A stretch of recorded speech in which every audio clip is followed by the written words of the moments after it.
Assalamualaikum warahmatullahi wabarakatuh. Alhamdulillah, selalu kita memuji dan memuja Tuhan kita Allah Subhanahu wa taala sebagaimana layak Dia dipuji. Dan juga kita berharap dengan pujian kita, alhamdulillah, Sang Pencipta dengan kemahamurahannya menambahkan nikmat yang melimpah kepada kita semua sampai kita bertemu dengannya, mendapatkan nikmat terbesar surga Firdausnya tanpa hisab.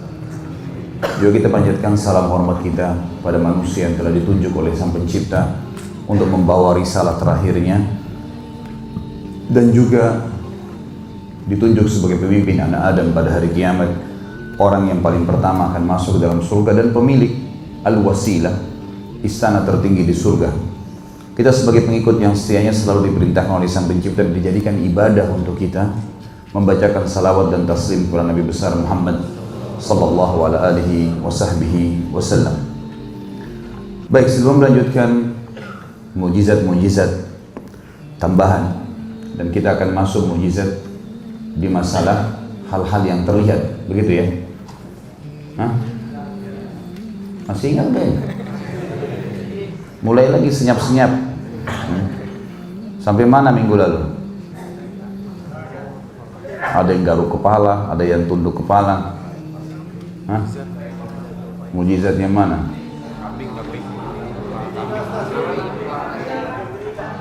Hah? Paha kambing. Kalau kambing ingat ya. Baik. Sebelum kita lanjutkan ke masalah itu, berarti semua yang minggu lalu kita jelaskan mujizat baginda Nabi SAW dalam bentuk informasi.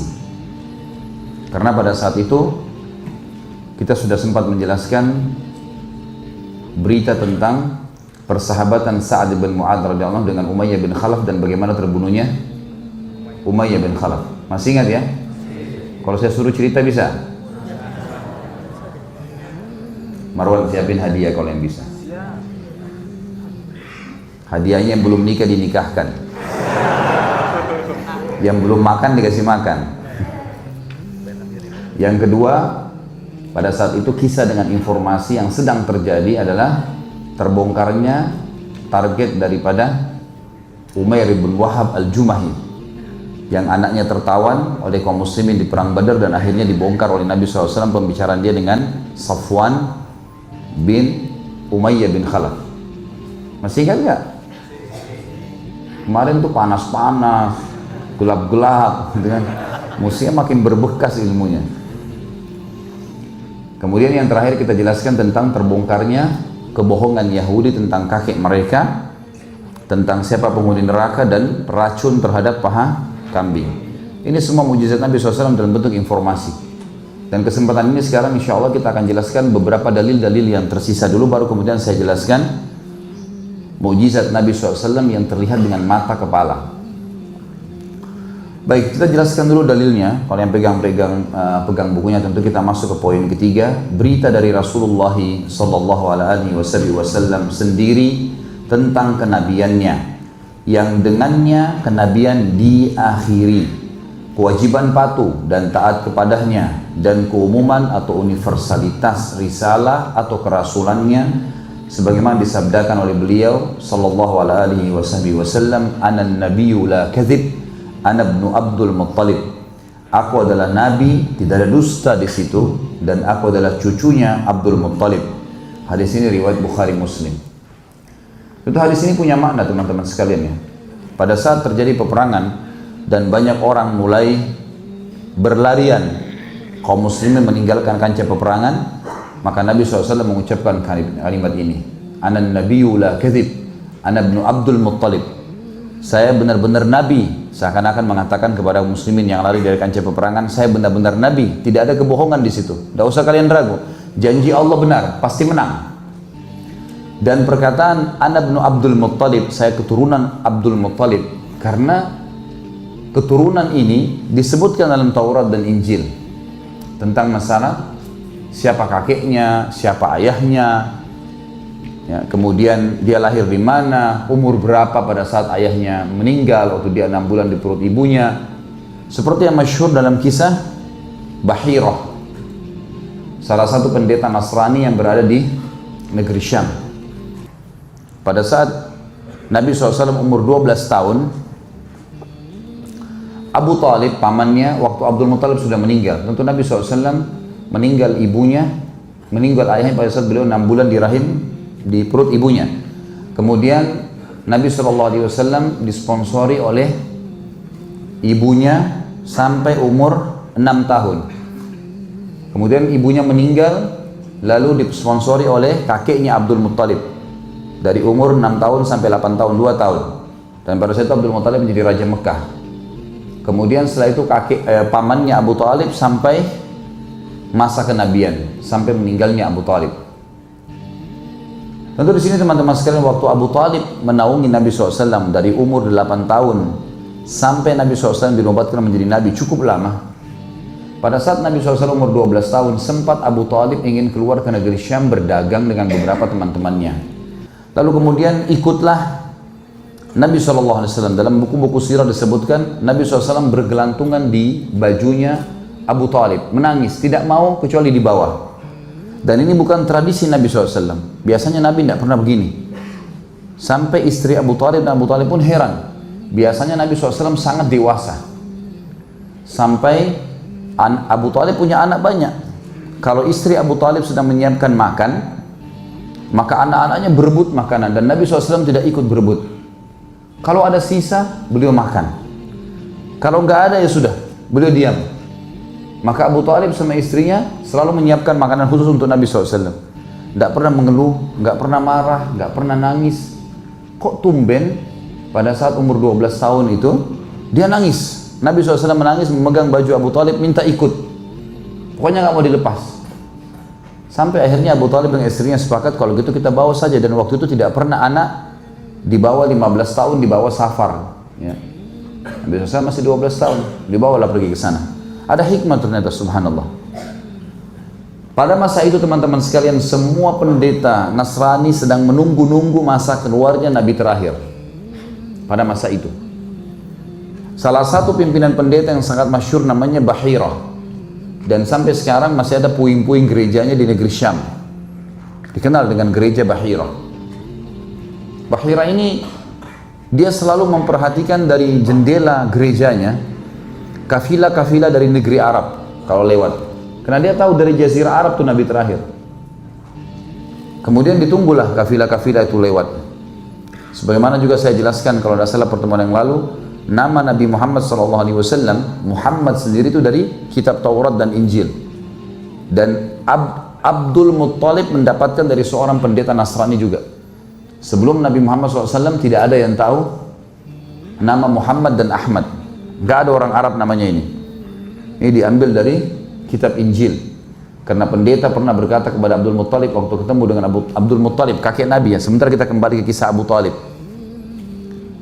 Maka Abdul Muttalib sempat ditanya oleh seorang pendeta Nasrani di negeri Syam, dari mana kalian? Dia bilang dari Jazirah Arab. Dari kota mana tepatnya? Dari Mekah. Kata pendeta itu, akan keluar dari kota kalian Nabi terakhir yang kami semua menunggunya dan namanya Muhammad. Orang tidak ada yang tahu nama Muhammad orang Arab pada saat itu, walaupun maknanya bagus. Muhammad dan Ahmad sama, artinya terpuji. Seperti kalau kita baca Alhamdulillah, Alhamdu hamada yahmadu, artinya terpuji. Ahmad dan Muhammad sama artinya. Maka kata Abdul Muttalib, dari mana anda tahu? Dia bilang, kami tahu dari kitab kami. Taurat dan Injil menceritakan Nabi terakhir namanya dia Muhammad.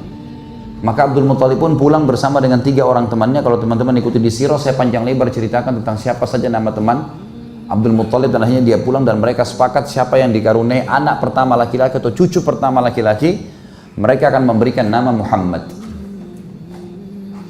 Dan pada saat itulah yang paling pertama menemukan cucu adalah Abdul Muttalib, dan beliau memberikan nama Muhammad. Ini rahasia nama Nabi Muhammad SAW. Belum saya jelaskan ya?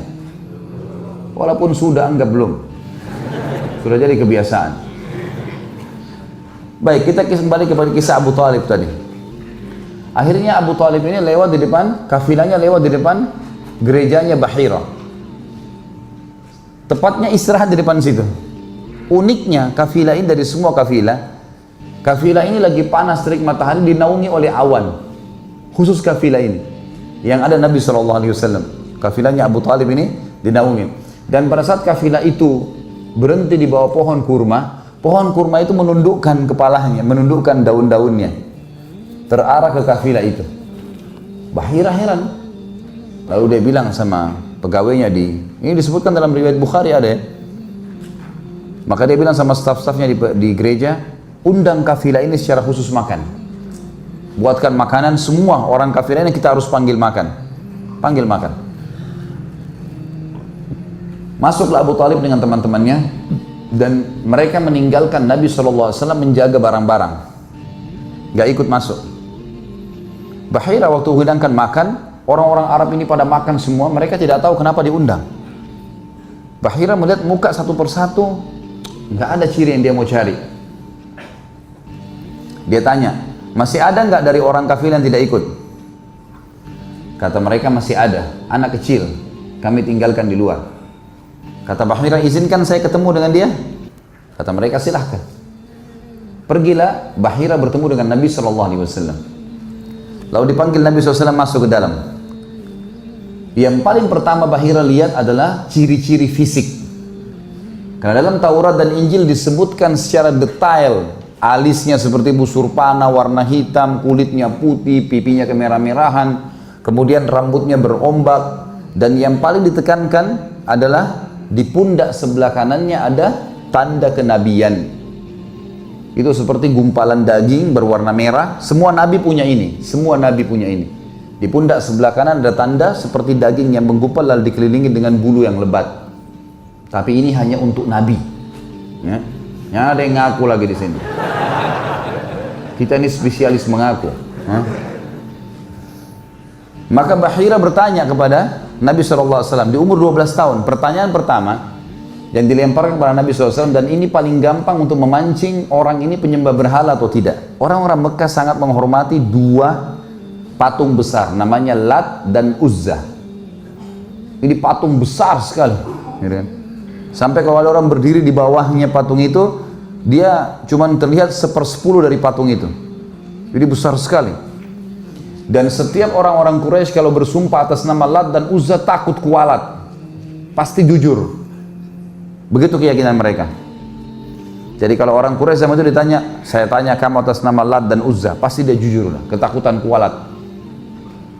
Maka Bahira bertanya kepada Nabi SAW, hai anak kecil, saya bertanya kepada kamu atas nama Lat dan Uzza, jujurlah. Saya mau bertanya. Jawaban Nabi SAW, jangan kau sebutkan dua nama berhala itu, karena saya tidak menyukai keduanya. Belum pernah ada orang Quraisy begini nih. Bukan cuma sekedar menolak, tapi memastikan berhala dan membencinya. Bahira heran. Lalu kemudian Bahira mengatakan, hai anak kecil, apa kau izinkan saya melihat pundakmu? Kata Nabi SAW, silahkan. Dibuka pundaknya, ditemukan tanda kenabian, namanya alamat nubuwah. Begitu melihat, Bahira langsung mencium tanda kenabian Nabi SAW, kemudian memeluknya sambil mengatakan, kaulah orangnya. Ini riwayat sahih ini. Lalu Bahira membawa Nabi SAW masuk ke dalam. Tradisi orang Arab Quraisy pada saat itu, aib, memalukan kalau anak kecil ikut makan sama orang besar. Entah di Indonesia ada nggak tradisi ini. Jadi anak kecil disuruh makan terakhir. Kalau ada sisa, nggak boleh campur sama orang besar. Tapi kita harus tahu sunnah Nabi SAW terbalik. Anak kecil diikutkan makan. Sampai Nabi SAW setiap habis sholat berjamaah 5 waktu, tradisinya selalu minum susu kambing. Makanya antum harus siapin susu kambing ini. Setiap habis sholat 5 waktu siapin susu kambing. Dan beliau meminum di wadah yang dituang, dan wadah ini dikeroyokin rame-rame. Nabi SAW minum, nanti sahabat di sebelah minum, minum terus keliling. Satu wadah itu untuk menjalin ukhuwah gitu. Maka biasanya yang duduk di sebelah kanan Nabi itu selalu orang yang pertama Nabi kasih. Satu waktu pernah ada beberapa sahabat Nabi yang kecil berebut duduk di sebelah kanan Nabi. Walaupun orang-orang yang sudah tua suruh pergi, nggak mau mereka. Kata Nabi SAW, biarkan, duduklah. Begitu dituang susu, Nabi SAW sudah minum, Nabi bercanda sama mereka yang kecil-kecil ini. Wahai pejuang-pejuang Islam, mau nggak kalian kalau saya kasih susu ini kepada orang-orang tua itu dulu? Kata mereka, tidak ya Rasulullah. Jadi anak-anak kecil diikutkan minum bersama orang tua. Baru mereka minum kemudian diberikan kepada orang-orang tua. Itu tradisi kalau dimakan dan minum ya, jangan dibiarkan. Ini cerita kata Bahira, kenapa kalian tidak ajak makan orang ini, anak ini? Mereka bilang ini anak kecil. Kata Bahira, siapa walinya anak ini? Wali, bukan orang tua ditanya. Wali itu berarti penaungnya. Kata Abu Talib, saya ayahnya. Kata Bahira apa? Kau dusta. Nggak mungkin anak ini punya ayah. Anak ini ayahnya sudah mati pada saat dia umur 6 bulan di perut ibunya. Ibunya meninggal pada saat dia umur 6 tahun. Kakeknya menaungi dia 2 tahun sampai 8 tahun. Kalaupun kau benar walinya, kau adalah pamannya. Bahira tahu ciri-cirinya. Abu Talib heran, dari mana anda tahu? Diambilkan kitab Injil, di sini disebutkan. Anakmu ini, ponakanmu ini adalah nabi yang ditunggu-tunggu oleh seluruh ahli kitab. Tapi bawa pulang dia sekarang ke Mekah. Karena kalau orang Yahudi tahu dia turunan Arab, maka dia akan dibunuh. Nah, orang-orang Yahudi mau dari turunan Bani Israel. Tentu kedustaan ya. Karena Nabi Isa pun dari Bani Israel, tapi orang Yahudi tidak beriman. Itu kebohongan, tapi begitulah. Akhirnya Abu Talib membawa pulang Nabi SAW ke Mekah dalam kondisi ketakutan. Tapi ini informasi, contoh saja. Ya. Kalau sebenarnya baginda Nabi SAW memang Nabi, dan perkataan mengatakan Ana ibnu Abdul Muttalib, ini menjelaskan kepada ahli kitab, saya benar-benar Nabi yang kalian tunggu. Karena nama Abdul Muttalib ini tersebutkan di dalam kitab mereka. Juga dalam sabda beliau yang lain, Inni Abdullahi wa khatamun nabiyyin wa inna Adama lamunjadilun fi tinatihi. Hadis ini juga hadis sahih riwayat Bukhari dan Ibnu Hibban. Sesungguhnya aku adalah seorang hamba Allah dan penutup para nabi, dan sungguhnya Nabi Adam masih terletak di tanah. Maksudnya adalah saya dinobatkan menjadi nabi sudah dari dulu, waktu Nabi Adam masih dalam bentuk tanah, belum dibuat oleh Allah Subhanahu wa Ta'ala, sudah takdirnya begitu. Ini menandakan penutupan risalah Nabi Muhammad SAW bukan hal yang baru. Dan semua yang mengaku kalau ada Nabi setelah Nabi SAW adalah dusta. Dusta. Dan ulama tidak meragukan kekufuran mereka karena mereka memungkiri penyampaian baginda Nabi SAW bahwasanya tidak ada Nabi setelahku. Seperti kasus Ahmadiyah dan yang sejenisnya. Mereka mengatakan ada Nabi setelah Muhammad SAW. Dan mereka mengalihkan makna wa khataman nabiyyin, penutup para nabi. Mereka bilang khatam itu adalah cincin. Adalah cincin. Subhanallah, kalau mereka faham bahasa Arab, mereka tidak akan ucapkan kalimat itu. Saya pernah berbicara dengan salah seorang di antara mereka di kota Makassar waktu itu. Dia jelaskan, dia bilang kan khatam itu dalam bahasa Arab cincin, tidak harus penutup. Saya bilang kalau anda faham bahasa Arab, anda tidak akan ucapkan itu. Karena orang Arab justru mengatakan cincin itu khatam karena dia menutupi sebagian jari.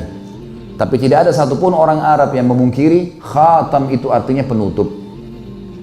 Dan bahasa Nabi SAW jelas, wa ana khatamun nabiyyin, dan saya penutup para nabi-nabi. Tidak ada lagi nabi setelah beliau. Kemudian beliau mengatakan juga dalam hadis yang lain diangkat oleh Syekh Abu Bakar rahimahullah, "Mathali wa mathalul anbiya'i kamathali rajulin bana baitan fa ahsanahu wa ajmalahu illa mawdi'a labinatin wahidah. Faja'ala an-nasu yatufuna bihi wa ya'jabuna lahu wa yaqulun halla wudi'at hadhihi al-labinah fa ana al-labinatu wa ana khatamun nabiyyin." Perumpamaanku dengan para nabi sebelumku adalah seperti orang yang membangun sebuah rumah. Jadi ajaran Allah ini seperti bangunan sebuah rumah. Ia pun membangunnya dengan baik dan indah kecuali satu tempat batu bata. Tinggal ada sedikit celah, satu batu bata. Harus ditaruh batu bata baru sempurna indahnya bangunan itu. Lalu orang-orang mengitari rumah itu dan sangat terkagum-kagum dengan keindahannya atau kepadanya. Seraya berkata, kenapa tidak dipasang batu bata di sini? Kenapa nggak dilengkapkan dengan satu batu bata ini? Akulah batu bata itu dan aku adalah penutup para nabi. Hadis ini sahih riwayat Bukhari Muslim. Juga sabda Nabi SAW, "Walladhi nafsi biyadi, la yu'minu ahadukum hatta akuna ahabba ilaihi min waladihi wa walidihi wan nasi ajma'in." Hadis ini sahih riwayat Bukhari. Tidak akan dianggap demi zat yang jiwaku dalam tangannya atau genggamannya, tidaklah seseorang beriman dengan sempurna sehingga aku menjadi yang paling ia cintai daripada anaknya, orang tuanya, dan seluruh manusia. Ini semua dalil-dalil menjelaskan Nabi Muhammad SAW adalah seorang nabi, penutup para nabi. Plus lagi kita harus mendahulukan beliau dari semua makhluk. Apapun yang kita tidak suka, tapi perintah Nabi SAW, yang kita dahulukan yang mana? Perintah Nabi SAW. Perasaan kita harus tunduk dengan Nabi SAW, syariat beliau. Apapun yang kita tidak suka, tapi Nabi SAW perintahkan, harus kita patuh. Yang kita suka, tapi Nabi larang, kita harus tinggalkan. Gak bisa tidak. Harus tunduk semuanya dengan Nabi SAW, melebihi orang tua kita, anak kita, istri kita, semua manusia, bahkan seluruh harta yang kita miliki. Ini pondasi iman kepada Nabi Muhammad SAW. Maka kita nanti tidak akan memilih kecuali beliau sebagai idola, sebagai panutan, dan segala sesuatunya kita korbankan untuk mempertahankan syariat yang telah dibawa oleh baginda Nabi SAW. Di dalam hadis yang lain riwayat Bukhari juga kata Nabi SAW, kullukum yadkhulul jannata illa man aba. Qalu wa man ya'ba ya Rasulullah? Qala man ata'ani dakhala jannah wa man asani faqad aba. Tiap-tiap kalian pasti masuk surga. Yang sudah beriman ini muslim masuk surga. Kecuali orang-orang yang enggan. Kecuali orang yang sengaja tidak mau masuk. Para sahabat bertanya, siapa yang enggan ya Rasulullah? Kok bodoh benar gak mau masuk surga itu siapa? Kata Nabi SAW, barang siapa yang mematuhiku niscaya masuk surga. Dan barang siapa yang mendurhakaiku maka dia telah enggan. Termasuk dalam durhaka kepada Nabi SAW adalah memilah-milah syariat beliau. Menerima yang disukai dan mengerjakan apa yang meninggalkan apa yang tidak disukai. Termasuk pelanggaran terhadap syariat Nabi SAW adalah mengada-ngadakan syariat setelah beliau menyampaikan, yang biasa dikenal dengan bid'ah. Itu termasuk adalah tidak menghormati Nabi SAW. Nabi SAW sudah mengatakan di akhir hidup beliau, waktu selesai haji wada, haji perpisahan, beliau naik di atas mimbar. Pada saat turun firman Allah SWT surah Al-Maidah ayat 3, A'udzu billahi minasyaitonir rajim, al-yawma akmaltu lakum dinakum wa atmamtu 'alaikum ni'mati wa raditu lakumul Islam madina. Hari ini aku sempurnakan agama kalian, nikmatku pada kalian, dan aku ridho Islam sebagai agama kalian. Maka beliau SAW naik di atas mimbar, kumpulin semua sahabat lalu berkata, seorang hamba, setelah memuji Allah salawat pada diri beliau SAW, beliau mengatakan seorang hamba diberikan pilihan bertemu dengan Tuhannya atau tinggal di dunia yang fana ini. Lalu dia memilih Tuhannya. Ketahuilah, agama yang aku bawa telah disempurnakan oleh Allah. Sudah selesai. Semua halal haram sudah jelas. Semua sahabat itu suka duka, mereka saling salaman, berpelukan, gembira. Agama Allah sempurna luar biasa. Kecuali Abu Bakar. Abu Bakar menangis, terisak-isak di masjid. Maka semua sahabat bertanya, ada apa wahai Abu Bakar? Kata Abu Bakar, waktu Nabi SAW masih di atas mimbar nih. Kata Abu Bakar, kalau pembawa risalah dari langit sudah menyampaikan semua amanah sang pencipta, kira-kira menurut kalian apa yang tersisa? Sahabat diam. Kata Abu Bakar, pembawa risalah itu akan pulang kepada Tuhannya. Artinya Nabi SAW sudah mau meninggal. Karena itu saya menangis. Apa jawaban Nabi SAW? Benar apa yang dikatakan Abu Bakar. Benar. Maka orang semua terisak-isak menangis. Lalu kata Nabi SAW apa? Wahai sekalian manusia, jangan bersedih. Karena perjanjian kita di haudku, di kualaku nanti di mahsyar. Yang penting kalian ikuti ajaranku, sudah aman. Akan ketemu kok. Makanya beliau mengatakan di sini, kalian semua bisa masuk surga, kecuali yang enggan. Siapa yang enggan ya Rasulullah? Orang yang mematuhiku pasti dia patuh, masuk surga berarti. Dan orang yang mendurhakaiku, memilah-milah syariat atau membuat-buat syariat yang telah sempurna, berarti dia telah mendurhakaiku. Untuk apa teman-teman buat syariat baru? Bukankah syariat Nabi SAW sudah banyak, sunnahnya sudah banyak? Kerjakan istiqomah sampai mati. Teman-teman kita yang sedang mendakwakan sunnah, yang sekarang diberikan julukan segala macam lah, Wahabi lah, garis kelas lah, apalah segala macam. Teman-teman sekalian tahu siapa yang diberikan julukan Wahabi itu? Kalau yang pernah umroh dan haji, lihat bagaimana Masjid Haram Mekah dan Masjid Nabawi. Dirawat atau enggak? Hah? Kok enggak ada yang nyaut ini? Berarti belum ada yang pergi. Belum makan.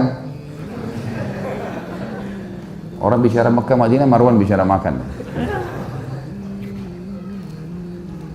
Masjid Haram teman-teman sekarang, dengan mewahnya, marmernya, AC-nya, Qurannya diganti seminggu sekali. Setiap seminggu sekali dikeluarin, ganti Quran baru. Percetakan Quran dibuat terbesar oleh Raja Fahd di Madinah. Masjid Nabawi dengan megahnya, lampunya, listriknya, itu sampai banyak jemaah saya bilang, Ustadz ini listriknya berapa? Hah? Berapa banyak listrik yang dipakai nih? Semua lampu mewah, sebesar masjid itu. AC-nya nggak pernah berhenti, setiap tiang ada AC. Mewah luar biasa gitu. Dirawat, dijaga kuburan Nabi SAW, dirawat kuburan Baqi, kuburan para sahabat, dan tidak pernah kita temukan satupun celengan sumbangan. Kenapa antum ketawa coba? Saya mau tanya. Karena kalau orang Indonesia yang pegang, banyak kotak amalnya. Sudah langganan.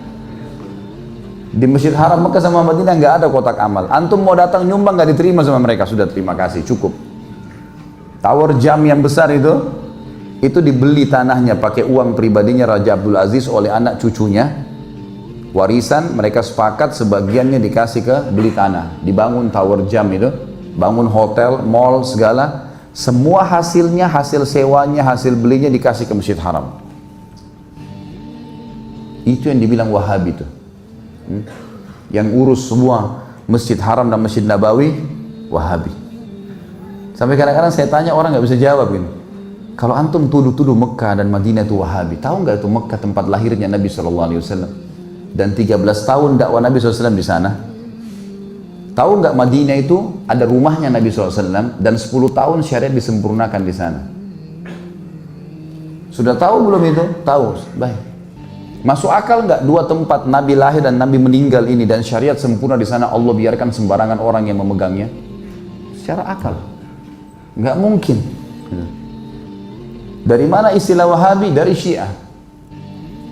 Karena yang paling banyak membongkar kedok mereka, yang mencaci maki sahabat, mengatakan Quran kurang, yang menjaga kemurnian Islam memang Mekah sama Madinah sekarang. Memang di bawah naungan kerajaan Saudi itu fakta lapangannya. Nggak bisa dipungkiri masalah itu. Tapi mereka mengklaim sembarangan, mengatakan ini Wahabi, ini garis keras segala macam. Saya tanya lagi jemaah saya, waktu pergi umrah Ramadan, ada nggak bapak-bapak sini dapat lain sholatnya orang di Mekah? Nggak ada. Sama aja. Malah kita lebih khusyuk, bacaannya lebih enak. Nah ini Wahabi nih.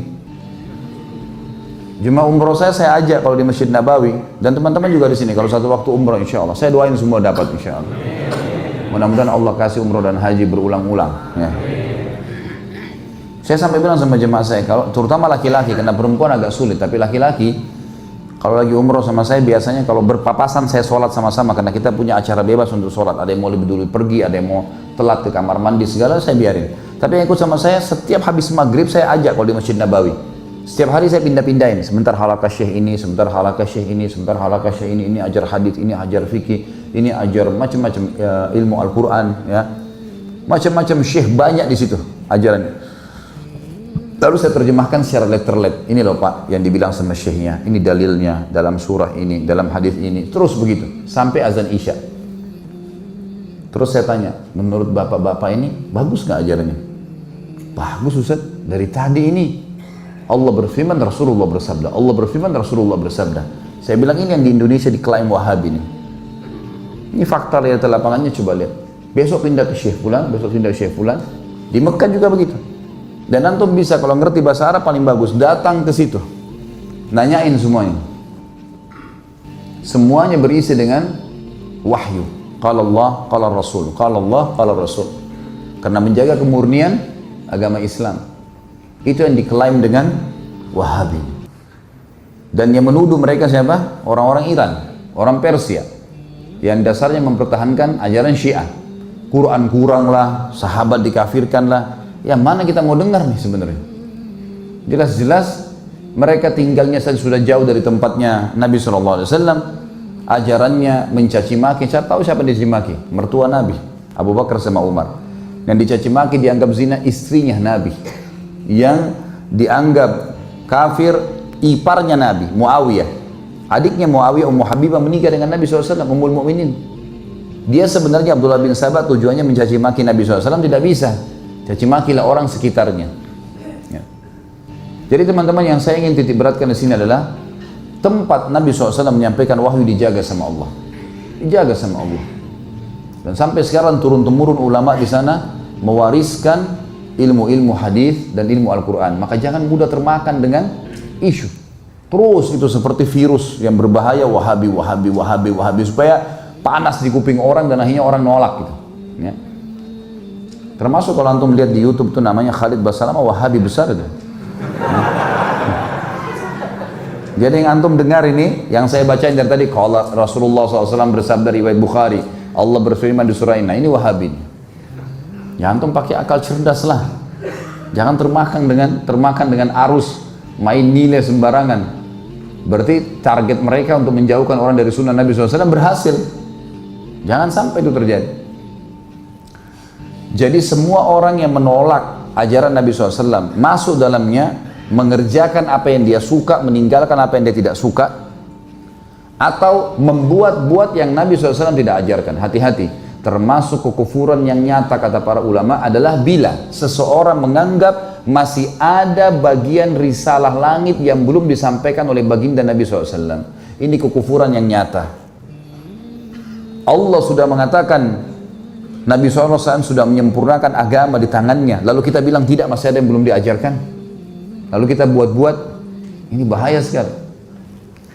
Selanjutnya sabda Nabi SAW dalam hadis Bukhari yang lain, innar risalata wan nubuwata qad inqata'at fala rasula ba'di wala nabi. Ketahuilah sesungguhnya kerasulan dan kenabian telah terputus, dihentikan sama Allah dengan diutusnya beliau, maka tidak ada rasul dan tidak ada nabi sesudahku. Ini harus dipegangin baik-baik. Terakhir beliau dan cukup diikuti Nabi Muhammad SAW. Nabi SAW punya banyak kelebihan, diantaranya, diantara nabi-nabi yang lain disebutkan dalam hadis setelahnya, riwayat Ahmad, riwayat Tirmidzi, dan dinilai hadis ini sahih. Tentu teman-teman yang pegang buku ada nomor-nomor hadisnya. Imam Ahmad nomor 13.412, Imam Tirmidzi 2.272. Saya tidak sebutkan lagi nomor-nomornya untuk menghemat waktu tentunya, karena buku-bukunya ini saya sarankan untuk dimiliki. Ya. Kata Nabi SAW, fuddiltu alal anbiya'i bisittin, u'titu jawami al-kalimi, wa nusirtu birru'bi, wa uhillat liyal ghanaimu, wa ju'ilat liyal ardu masjidan wa tahura, wa ursiltu ilal khalqi kaffatan, wa khutima biyan nabiyun. Aku diutamakan atas para nabi dengan 6 perkara. Ada 6 hal yang tidak dimiliki nabi selain Nabi Muhammad SAW. Yang pertama, aku dikaruniahi jawami al-kalim, atau bahasa Indonesianya kemampuan berbicara singkat dan padat.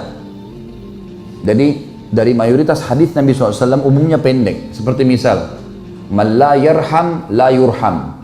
Siapa yang tidak mengasihi tidak akan dikasihi. Ini kata ulama, kalau kita mau bahas bisa masuk dalam 70 bahasan bab fikih. Hanya ini, siapa yang tidak mengasihi tidak dikasihi. Ada hadis lain, kama tadinu tudan. Begitu saja hadisnya.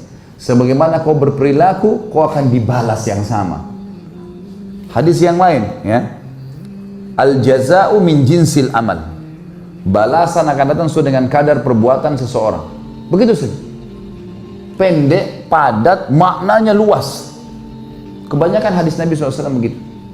Maka namanya jawami al-kalim. Biasanya nabi-nabi sebelum Nabi Muhammad SAW, mereka menyampaikan dengan panjang lebar. Tentu ada hadis Nabi yang panjang ya, seperti kisah tentang tanda-tanda hari kiamat. Itu memang panjang-panjang semua. Gitu. Nanti akan kita bahas nanti. Akan ada bahasan di pasal-pasal setelah tentang hari kiamat dan tanda-tandanya. Tetapi Nabi SAW diberikan kelebihan ini, dan ini tidak diberikan Nabi sebelumnya. Ini kelebihan yang pertama. Ada 6 ya. Yang kedua, beliau mengatakan, aku diberi pertolongan atas musuh dengan rasa takut. Dalam hadis yang lain Bukhari juga dikatakan, nusirtu birru'b masirata syahr. Masirata syahr. Aku diberikan ya, kelebihan rasa takut yang tertanam di dalam hati musuh-musuhku jarak 1 bulan perjalanan. Jadi kalau Nabi SAW menyerang satu lokasi, sebulan sebelum beliau menyerang itu sudah pada mengalah mereka, ketakutan sendiri. Makanya waktu Nabi SAW menyerang Khaybar, teman-teman, di Khaybar itu tidak kurang dari 20.000 pasukan Yahudi siap perang. 20.000 orang. Pasukan Nabi SAW berapa? Ada yang tahu? Waktu menembus Khaybar. Tebak saja. Apa boleh buat? Nasib anak mengajar antum gitu. 1.400 orang. Nabi SAW dengan para sahabat cuma 1.400 orang menghadapi 20.000 orang. Nggak berimbang. 15 kali lipat pasukan Yahudi. Tetapi waktu pasukan Nabi SAW tiba, Yahudi ketakutan semua di bentengnya. Nggak ada yang berani keluar. Sampai Nabi SAW dengan 1.400 menembus lebih dari 10 benteng mereka. Kalah semuanya. Walaupun perjalanan cukup lama. Setelah mengepung sekitar 40 sekian hari, baru menembus benteng-benteng mereka gitu. Tapi di sini tertanamkan rasa takut dalam hati Yahudi, mereka tidak berani menyerang. Begitu pula pada saat Nabi SAW menghukum banyak kabilah-kabilah Arab yang terlibat dalam perang Ahzab. Ini kalau teman-teman ikuti kajian saya di YouTube tentang sirah, ada perang Ahzab, panjang lebar saya ceritain tentang mekanisme peperangan, bagaimana hikmah kemenangan pada saat itu, bagaimana Allah memberikan kemenangan, rasa takut yang tertanam di dalam hati-hati musuh dan seterusnya. Yang jelas, ini kelebihan yang kedua, tertanam jarak 1 bulan perjalanan, rasa takut di hati musuh-musuh beliau sallallahu alaihi wasallam. Yang ketiga, dihalalkan bagiku harta rampasan perang, ghanimah. Kalau pasukan muslim bertemu dengan pasukan kafir dan kita menang, semua yang di pasukan itu jadi ghanimah, manusianya sampai alat-alatnya semua jadi ghanimah, harta rampasan perang. Kalau seseorang di antara kita duel dengan seseorang kafir dan kita berhasil mengalahkan dia, maka semua yang berada pada dia, dari perisainya, dari baju perangnya, dari baju perang tadi, dari pedang, dari apa, semua punya kita pribadi kalau duel. Tapi kalau perang umum lalu mereka kalah, maka dikumpulkan di depan pemimpin pasukan perang, komando perang, lalu nanti dia akan membagi rata. Namanya ghanimah, harta rampasan perang. Itu halal. Dan itu salah satu sumber rezeki bagi seorang muslim. Sebelum Nabi Muhammad SAW, ghanimah haram. Nggak boleh. Semua nabi-nabi sebelum Nabi Muhammad SAW, kalau mereka menang peperangan, maka seluruh ghanimah, harta musuh yang didapatkan dikumpulkan, lalu nabinya berdoa, lalu datang api dari langit membakarnya. Nggak ada ghanimah buat mereka. Apapun, pokoknya punya musuh, kumpulin sampai untuk gunung, nabinya berdoa, turun api dari langit menyambar, terbakar. Nggak bisa mereka ngambil, haram ghanimah. Tapi syariat Nabi SAW halal. Halal. Ini yang ketiga. Yang keempat, bumi ini dijadikan masjid dan suci bagiku. Maknanya adalah setiap orang di antara kita boleh bangun masjid di mana saja. Yang penting tanah kita. Tanah yang jelas diwakafin atau tanah kita boleh kita bangunin. Tidak ada istilah, oh di tanah wilayah ini jangan dibangunin, tidak ada. Mau negara itu dipimpin kafir kah, dipimpin muslim kah, pokoknya bumi semuanya boleh dibangun masjid. Semuanya boleh jadi masjid. Seperti misal, rumah antum sebesar ini masjid misalnya. Anggap 15 kali 15 atau 20 kali 20. Lalu di depan sana di pinggir atau di pinggir ujung, antum blok 10 kali 10 meter niatkan untuk masjid. Ditutup triplex. Sudah, mulai sekarang ini masjid. Maka tiba-tiba rumah antum berubah jadi hukum masjid. Detik itu juga. Atau antum kosongin rumah antum, saya mau pindah deh, rumah ini saya wakaf masjid, tinggal pasang kubah, masjid. Udah berubah jadi masjid tiba-tiba. Antum sudah dapat istana di surga. Ini makna sabda Nabi SAW, dijadikan untuk bumi semuanya masjid. Tiba waktu sholat, antum kepepet tidak ada masjid, mampir di pinggir jalan, buka sejadah, cari arah kiblat, sholat. Jadi masjid semuanya. Dan dikatakan tahur, suci. Saya mau tanya teman-teman sekalian, kalau ada seseorang di antara anda ke masjid, kemudian sendalnya hilang, insya Allah enggak. Saya kasih contoh yang sering terjadi di negara kita. Jangan lagi dipelintir perkataan saya ini. Khalid Basalamah menghina Indonesia. Ada-ada saja. Jadi teman-teman kalau hilang sendal, terus antum mau pulang ke rumah, nggak pakai sendal, jalan kaki nggak pakai sendal, injak tanah, batal wudunya nggak? Hah? Yakin? Yang di belakang? Batal? Nggak apa-apa salah. Di sini tempatnya antum salah. Jangan di luar sana salah, karena saya bisa luruskan kalau di sini. Nggak batal, karena dasarnya bumi itu suci, kecuali jelas-jelas antum injak najis, baru batal. Ini poin penting ya. Makanya Nabi mengatakan, dijadikan bumi semua bagiku masjid dan suci. Antum boleh tayamum dengan tanah manapun, selama memang tidak berubah bau dan jelas ada indikasi masalah najis. Bukan cuma bumi teman-teman, apapun yang ada di bumi itu, biji-bijian kah, tanahnya kah, air yang mengalir kah, hukumnya hukum asal, asalnya suci. Makanya Umar bin Khattab pernah jalan menuju ke masjid, ada Allah dengan sahabat seseorang, tapi saya tidak temukan namanya orang ini. Waktu jalan ke masjid, ada sahabat lain di lantai 2 rumah ngelempar air. Kalau kita mungkin dari baskom gitu dilempar, kepercik air ini di baju Umar dan baju orang ini. Di sebelah Umar ini langsung angkat kepalanya di atas lalu tanya, air apa yang kau buang? Maksudnya najis atau enggak nih? Umar pegang tangannya mengatakan, jangan kau tanya, dia yang di atas disunjuk, jangan kau jawab. Tahu kenapa? Karena hukum air suci sampai berubah warna, bau dan rasa. Ini kalau kayak sudah minuman ini, air juga, tapi sudah berubah warna, nggak bisa lagi antum pakai bersuci, nggak bisa dipakai uduk, nggak bisa dipakai mandi junub. Tapi kalau air di bak, nggak ada keraguan, oh ini suci nggak ya? Cium baunya. Kalau ada bau busuk, bau najis, ya sudah jangan dipakai. Atau berubah warna, atau berubah rasa. Kalau enggak hukumnya asal. Terutama kalau air itu mengalir.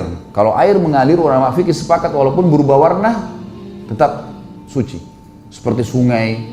Kadang-kadang kan di musim hujan yang lebat, tanahnya di bawah kan keluar. Jadi coklat, tetap suci. Kalau air mengalir. Walaupun maaf ada kotoran mengalir situ, antum tetap bisa berwudu. Iya, hukumnya memang begitu. Ya. Jadi yang dimaksud dengan dijadikan untukku bumi itu masjid dan suci. Yang keberapa itu?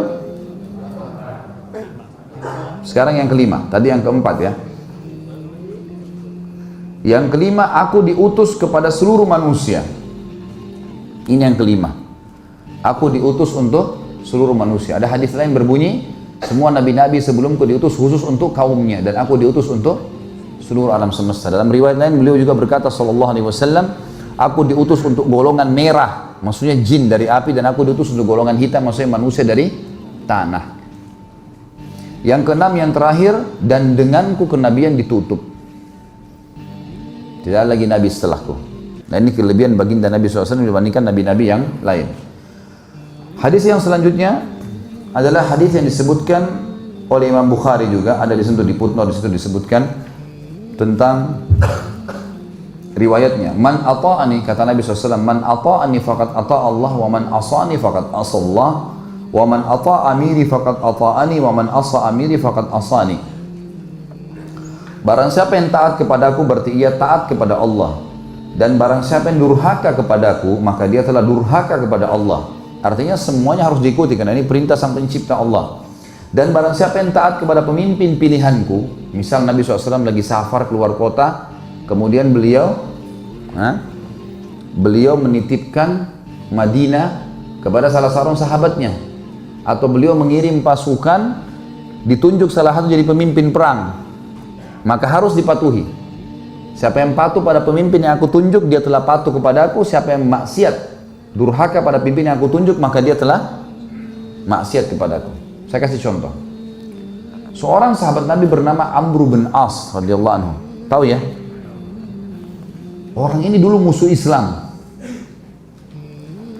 Setelah dia masuk Islam 3 bulan, Nabi SAW membentuk pasukan untuk menyerang salah satu suku Arab yang memang dasarnya mau menyerang Madinah. Suku ini suku besar.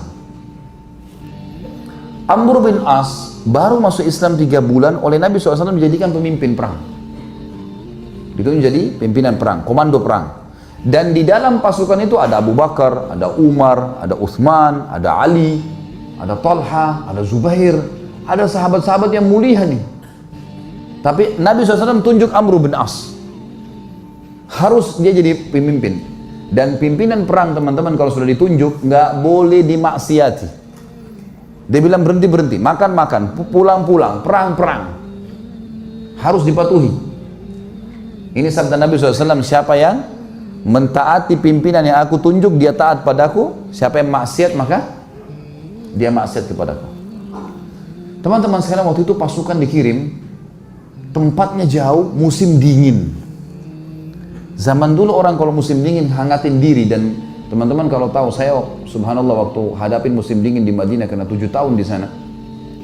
Kalau musim dingin dan kita pergi ke daerah padang pasir, teman-teman, luar biasa, menusuk ke tulang. Dingin sekali.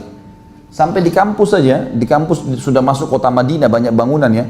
Itu kalau kami mau tidur, biasanya saya dulu pengalaman gitu sama teman-teman, selimutnya didudukin dulu, angatin dulu. Kalau enggak kayak ditusuk-tusuk sama pisau, panas, dingin sekali. Apalagi padang pasir nih, luar biasa. Waktu itu dingin sekali. Apa instruksinya Amr bin As? Jangan ada yang nyalakan api. Nggak boleh ada yang nyalakan api. Umar bin Khattab tahu, ini Amr bin As ini, kalau bahasa kita anak kerucu nih. Baru masuk Islam 3 bulan mau ngatur-ngatur gimana nih? Dan dulu musuh Islam ini. Amr bin As ini perlu antum tahu ya radhiyallahu anhu. Beliau yang diutus oleh Quraisy ke negeri Habasyah untuk menjemput Ja'far bin Abi Thalib dengan teman-temannya kembali ke Mekah baru untuk disiksa. Tapi dia masuk Islam di tangannya Najasyi. Kaget dia, kok Najasyi raja itu bisa masuk Islam? Akhirnya dia belajar, dia masuk Islam gara-gara itu. Kata Umar, hai Amr, dingin. Kau larang bakar api, gimana ceritanya nih? Kata dia, instruksi kok nggak boleh bakar api. Coba bayangin, Umar bin Khattab ini 1 kali di box Amr ini bisa mati. Orangnya tinggi besar. Emosi Umar, tapi ditinggal. Ke Abu Bakar, ya Abu Bakar, Amr ini nggak, apa ini anak baru kemarin masuk Islam, sudah gini instruksinya gitu. Abu Bakar bijak. Hai Umar, Rasulullah SAW tidak menunjuk dia, sementara ada kau dan ada yang lain-lain kecuali memang dia yang paling pantas. Ikuti dia, berarti mengikuti Rasulullah SAW. Diam, sabar. Umar sabar. Besok pagi, menjelang subuh, pimpinan perang teman-teman, itu dia yang harus jadi imam. Gak boleh orang lain. Ada Abu Bakar, ada Umar, ada Uthman, ada Ali, ini penghafal Quran semua ini. Ulama besar, gak boleh, harus Amr jadi imam. Memang sudah begitu. Hukum syar'inya begitu. Subhanallah, Amr bin As mimpi junub. Banyak. Ini kisahnya begitu. Amr bin As mimpi junub. Waktu dia keluar, minta dia bawakan air oleh beberapa pasukannya, gitu kan? Umar tanya, kenapa Amr? Dia bilang, saya junub. Gitu kan? Kemudian waktu dia pegang air, dingin. Kata Amr, saya mau tayammum. Saya mau tayammum. Kata Umar, ada air, nggak bisa tayammum. Kata dia, saya mau tayammum. Ini masalah lain lagi nih. Tadi malam sudah buat orang kedinginan, sekarang ada air, mau tayammum. Ini orang baru masuk Islam, mu'allaf ini. Umar sudah jengkel nih. Abu Bakar lagi. Gimana nih Abu Bakar? Ingat. Ini utusan Rasulullah SAW. Jangan kau bantah. Baiklah. Jadi Amr bin As jadi imam, mandi tayammum. Padahal ada air. Ini luar biasa. Ya. Sudah selesai sholat, kata Amr, saya takbir, serang. Takbir, serang. Memang ternyata pasukan ini, ini kelompok ini, ya, suku ini jumlahnya kalau mereka nyerang Madinah bisa mengalahin Madinah semuanya. Nanti kan kita tahu alasan-alasan Amr bin As dan bagaimana Nabi SAW membenarkan dia. Diseranglah, ternyata hanya dengan kalau tidak salah 300 orang pasukan berhasil mengalahkan suku itu. Dan Amr bin As mengatakan, ingat, setiap orang kalian harus berjalan sama temannya, nggak boleh pisah, bersebelahan terus, dia harus dampingi. Sekarang pilih teman masing-masing.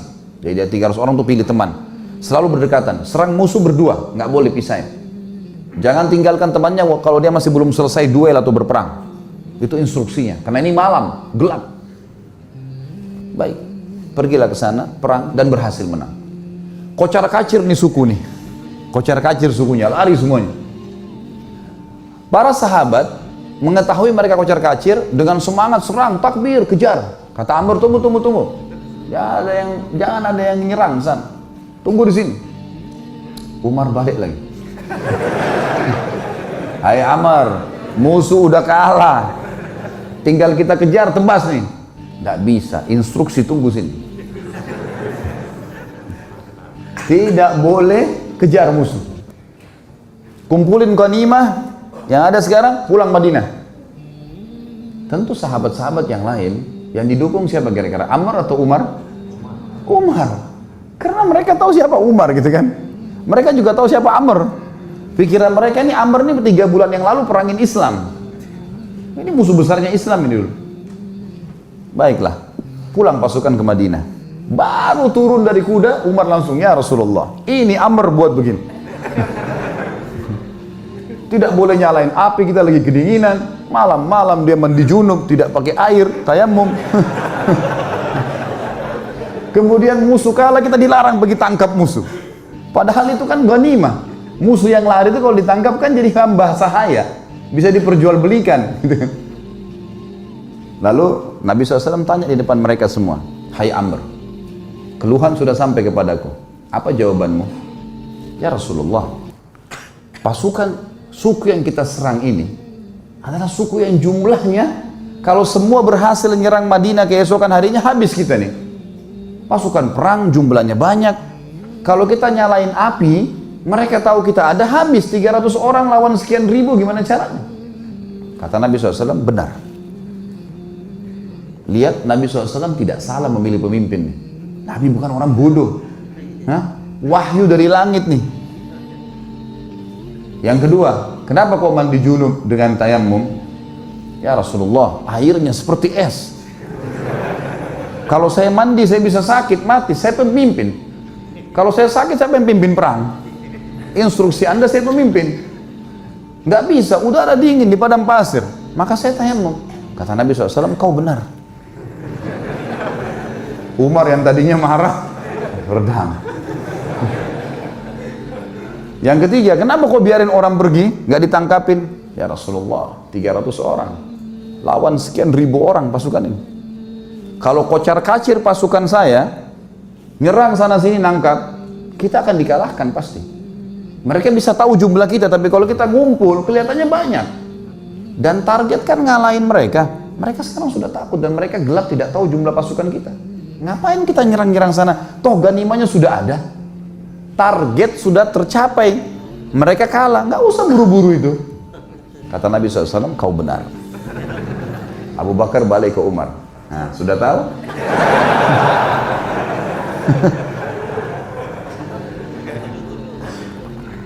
Jadi teman-teman sekalian, jangan sampai terlintas di benak antum kalau Nabi SAW ada yang beliau tidak tahu. Ini Nabi SAW ini yang kita tidak tahu beliau sudah tahu. Bukan cuma di sini, di surga sudah diperlihatkan. Bodohnya sebagian orang menganggap baginda Nabi SAW masih ada yang belum ditahu. Makanya mereka buat-buat ibadah yang tidak diperintahin. Tangkap nggak poin ini? Ini penting sekali. Kalau antum masih melakukan perbuatan bidah yang antum anggap boleh, berarti antum menganggap Nabi SAW masih ada yang belum diketahui oleh beliau. Padahal tuntunannya sudah jelas. Innal halala bayyin wa innal harama bayyin. Ingat kata Nabi SAW, yang halal sudah jelas, yang haram sudah jelas. Wa bainahuma umurum mushtabihat. Di antaranya ada hal-hal yang samar. Siapa yang menyelamatkan dirinya dari hal yang samar-samar, faqad istabra li dini wa dunyah. Dia telah menyelamatkan kesucian agamanya dan dunianya. Wa man waqa'a fi syubhat faqad waqa'a fil haram. Siapa yang sengaja jurumuskan dirinya pada yang syubhat, haram atau enggak ya? Enggak apa-apa deh. Maka faqad waqa'a fil haram. Dia telah jurumuskan dirinya pada yang haram. Artinya enggak ada tengah-tengahnya. Halal atau haram? Syubhat berarti haram. Jelas agama Allah. Orang yang jerumuskan dirinya pada yang syubhat berarti jerumuskan adalah haram, seperti pengembala domba yang membawa domba-dombanya ke ladang yang luas, rumputnya lebih tinggi dari domba-dombanya, dan dia tidak tahu domba mana yang dicuri oleh serigala. Kita nggak tahu nih halal atau enggak, lalu kita jerumuskan diri untuk apa? Jadi agama sudah sempurna, nggak butuh tambahan-tambahan. Banyak hal yang membuat umat Islam sekarang berselisih, teman-teman. Tapi poin intinya kata ulama adalah mereka semua mengaku kembali kepada Al-Quran dan Sunnah. Semua orang liberal pun yang mengatakan Quran harus direvisi, boleh nikah lintas agama, semua orang agama masuk surga. Banyak syubhat yang mereka lemparkan. Mereka juga mengaku kami juga kembali kepada Al-Quran dan Sunnah, tapi Al-Quran yang tidak sesuai dengan akal kami, tidak relevan, kami ganti, tolak, harus direvisi. Hadis Nabi yang tidak masuk di akal, seperti lalat yang dicelupkan di air susu kemudian bisa jatuh racunnya, bisa ngobatin, tak masuk di akal ini. Mereka tolak gitu kan. Semua mengaku berlandaskan Al-Quran dan Sunnah. Tetapi yang membuat mereka menyimpang adalah mereka tidak mengikuti pemahaman salaful ummah. Siapa itu? Sahabat. Mereka anggap ngikutin sahabat itu kuno. Di zaman Nabi SAW itu ya zaman Nabi, zaman sekarang beda, harus diubah.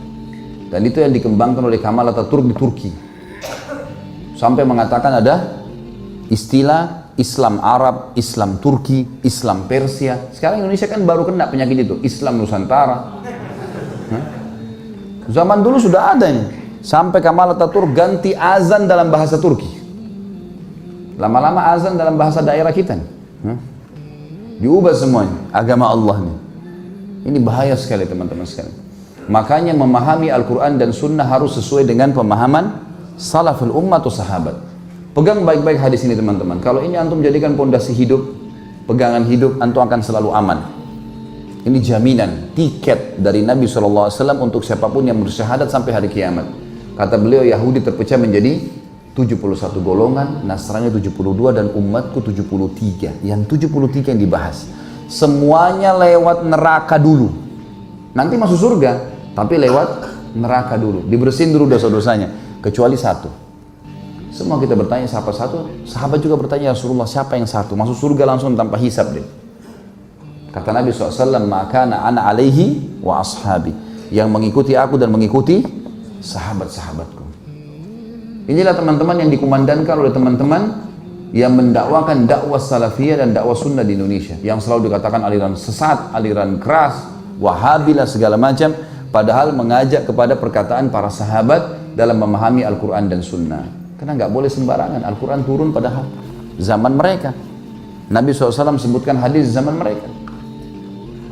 Baik, ini yang dimaksud dengan siapa yang mentaatiku maka dia telah mentaati Allah, siapa yang bermaksiat kepada aku telah maksiat kepada Allah, dan siapa yang bermaksiat pada pemimpin yang aku tunjuk maka dia berarti telah maksiat kepada aku, dan siapa yang maksiat pada pemimpinku maka berarti telah maksiat kepada aku. Kemudian juga kelebihan Nabi SAW disebutkan dalam hadis Bukhari yang lain, kata beliau, innal jannata hurrimat alal anbiya'i kullihim hatta adkhulaha wa hurrimat alal umami hatta tadkhulaha ummati. Sesungguhnya surga diharamkan atas seluruh nabi sehingga aku memasukinya, dan diharamkan pula atas seluruh umat sebelum umatku memasukinya. Fadilah Nabi SAW, berarti surga diharamkan untuk semua nabi sampai beliau SAW masuk. Semua nabi-nabi, termasuk kata ulama dari Adam alaihissalam sampai Isa alaihissalam, gak bisa masuk surga sampai Nabi SAW masuk. Padahal ini adalah generasi di atas beliau, karena kemuliaan. Dan kita juga umat Muhammad SAW teman-teman punya kelebihan. Kita akan masuk sebelum umat-umat sebelum kita, walaupun mereka lebih dulu mendahului kita. Sampai kata Nabi SAW, demi zat yang ubun-ubunku dalam genggamannya, tidak seorang pun dari umat manusia sebelum kalian pengikut para nabi kecuali berharap menjadi kalian. Ini kelebihan yang luar biasa. Umurnya lebih pendek, balasannya lebih besar. Jadi harus tinggal menjalankan saja. Yang diperintahkan kerjakan, dilarang tinggalkan. Kemudian hadis yang lain, beliau mengatakan juga, dan ini hadis juga diriwayatkan Darul Qutni, dan hadis ini dihasankan para ulama karena banyaknya jalurnya, artinya mutawatir. Banyak jalur ke hadis ke Nabi SAW. Kata Nabi SAW, "Idza kana yaumul qiyamati kuntu imamal anbiya'i wa khatibahum wa sahiba syafa'atihim ghairu fakhr." Pada hari kiamat nanti aku akan menjadi pemimpin para nabi, juru bicara mereka dan pemberi syafaat, pertolongan kepada mereka. Perkataanku ini bukanlah suatu kesombongan. Nabi SAW merendah di sini, tawadhu. Bahasa Arabnya tawadhu, merendah, dan kita disuruh semuanya merendah. Kata Nabi SAW, "Man tawadha lillah rafa'ahu Allah." Hadis sahih riwayat Tirmidzi. Siapa yang merendah karena Allah, Allah akan tinggikan derajatnya. Hati-hati jangan anggap remeh orang lain, teman-teman. Syamata namanya. Syamata itu menganggap remeh orang. Perhatikan perkataan Umar radhiyallahu anhu.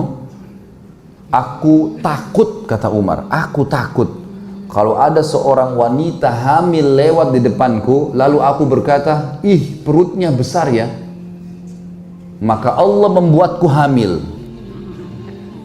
Faham maksudnya? Mustahil laki-laki hamil kan? Tapi Umar faham tentang masalah hukum syamata, menganggap remeh orang lain, tidak boleh. Kata beliau, aku takut kepada Allah maksudnya, kalau aku mengatakan pada wanita yang lewat di depanku lagi hamil, "Ih, perutnya besar ya," maka Allah membuatku hamil. Jadi nggak boleh. Dan juga dalam peperangan sama, teman-teman. Dalam peperangan pun tidak boleh kita menganggap remeh musuh. Nabi SAW sering berdoa agar dijauhkan dari syamatatil a'da. Syamatatil a'da artinya apa? Penganggap remehan terhadap musuh. Di perang Hunain, pasukan muslimin di atas 10.000 orang. Pasukan musuh cuma sekitar 5.000, 6.000 orang. Tapi pasukan muslimin dikalahkan di awal peperangan karena mereka mensyamata musuh mereka, menganggap remeh musuh mereka.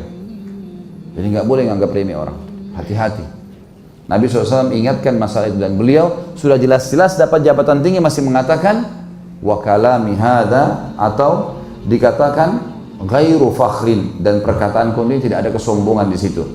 Dalam sabda yang lain juga diriwayatkan Tirmidzi, Ibnu Majah, Ahmad, dan semua dengan sanad sahih, dan nomor-nomor hadis di situ tentunya. Kata beliau, "Ana sayyidu waladi Adam yaumal qiyamah wa awwalu man yanshaqqu anhu al-qabr yaumal qiyamah wa awwalu syafi'in wa awwalu musyaffi'in." Aku adalah pemimpin anak cucu Adam, manusia pada hari kiamat. Kelak orang pertama yang kuburannya terbuka pada hari kiamat, orang pertama yang memberi syafaat, pertolongan, dan orang pertama yang dikabulkan syafaatnya. Ada 3 kelebihan di sini. Saya pemimpin anak Adam pada hari kiamat. Berarti semuanya akan menunggu Nabi SAW, termasuk Nabi-Nabi sebelum beliau. Hadis sebelumnya, saya juru bicara mereka. Kemudian yang kedua, akulah orang yang pertama dibukakan kubur. Jadi nanti hari kebangkitan, dalam riwayat yang lain dikatakan Allah yang maha pemurah dan maha tinggi akan menurunkan hujan dari langit, lalu akan menyentuh tulang-tulang ekor kalian. Dalam riwayat yang dikatakan semua tubuh kalian akan dimakan oleh tanah kecuali tulang ekor kalian, yang darinya Allah akan bangkitkan kalian. Ada athar yang lain riwayatnya menyebutkan Allah turunkan hujan berbentuk seperti sperma laki-laki yang akan tersentuh ke tulang-tulang ekor, lalu membuat kalian tumbuh seperti tumbuhnya tumbuh-tumbuhan, tumbuh kembali gitu.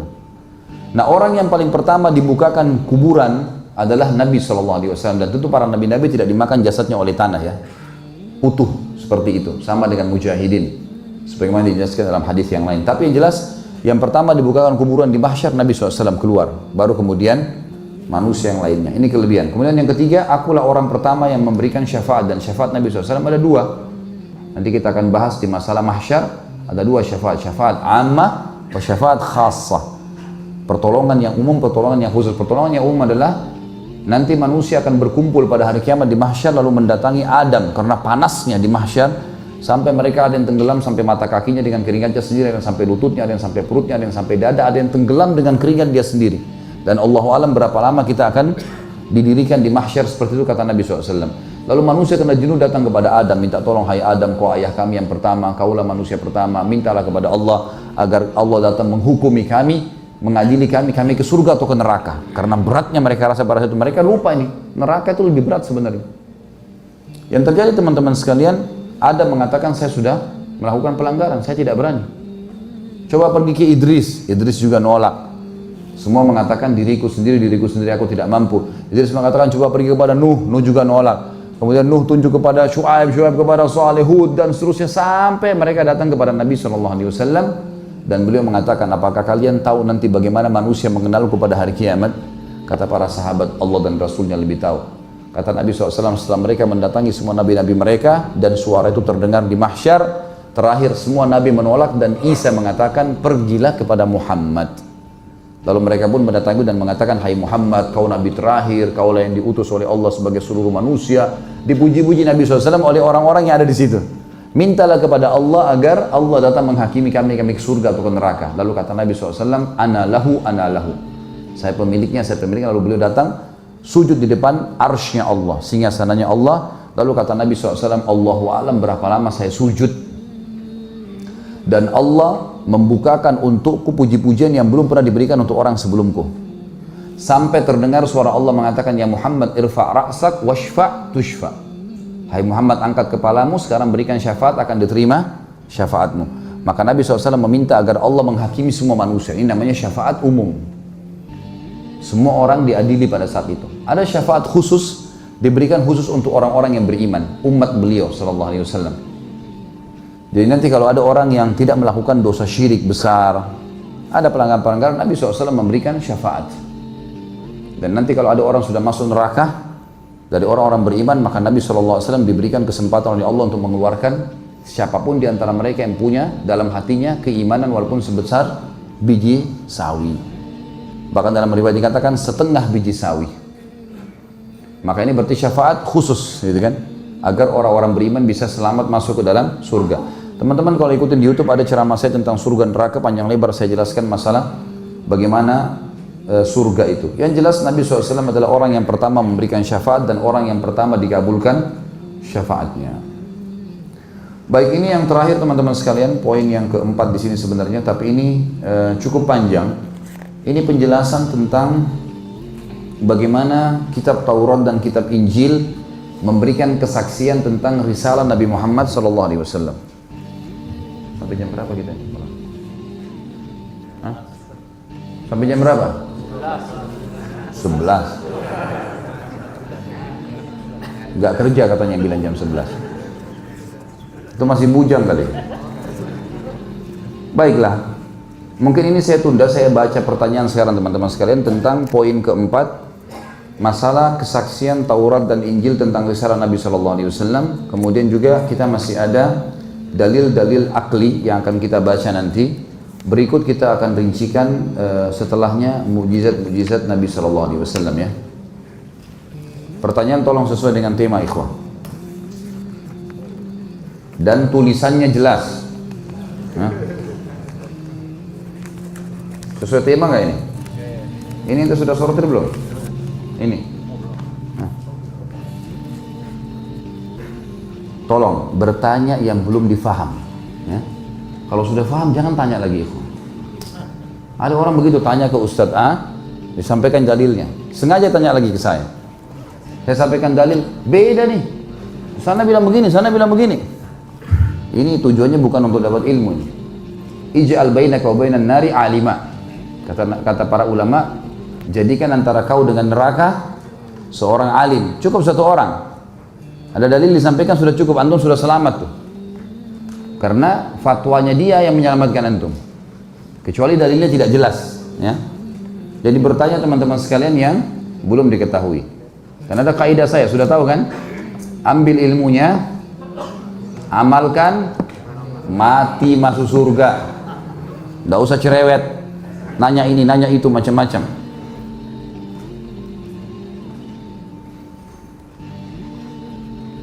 Pertanyaan ini terbesit ketika saya hendak berhijrah, namun sampai sekarang belum mendapatkan jawaban. Saya tetap yakin itulah yang terjadi dan sebagai umat Islam saya harus mengimaninya. Pertanyaannya adalah, mengapa Allah Subhanahu wa taala bisa